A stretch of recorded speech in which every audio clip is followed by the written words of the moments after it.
Sabi nila, nakakahiya raw ang humingi ng pagkain. Pero para sa akin, mas nakakahiya kung ipagkakait ito sa amin. Dahil ang pagkain, hindi yan pabor. Karapatan ko to. Hindi naman ako yung batang sobrang payat, pero madalas akong hinihilo, nahuhuli sa sagot. Hindi makasali sa laro. Akala nila tamad ako, harte lang. Pero ang totoo, gutom ako. Sa bayang malapit sa dagat, may araw na niisda, walang maluto. Sa bahay, minsan asin lang ang ulam, minsan wala. Pero hindi lang pala ako. Marami kaming ganito sa paaralan. Yung akala mo okay, pero palihim na kumakalam ang sikmura.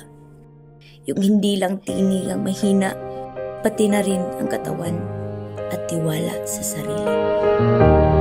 Nag-umpisa ang feeding program. Masaya, may gulay, may lasa, may laman ang tiyan. Pero mas masarap sa pakiramdam yung may nakikinig, yung may gumagalaw, yung may umaalalay. Pero hindi lang ito tungkol sa libreng pagkain sa school.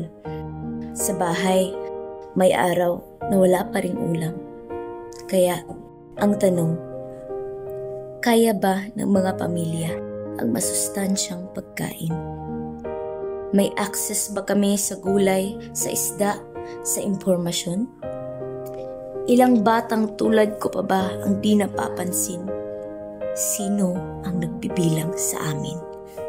Nung una, akala ko wala nang makikinig. Pero dahan-dahan, may gumalaw, may naniwala.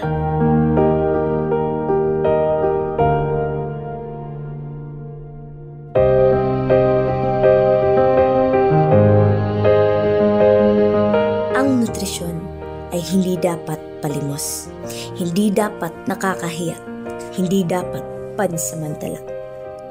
Bata ako at karapatan ko ang mabuhay ng malusog.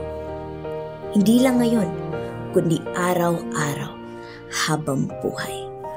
Bata ako, may karapatan ako.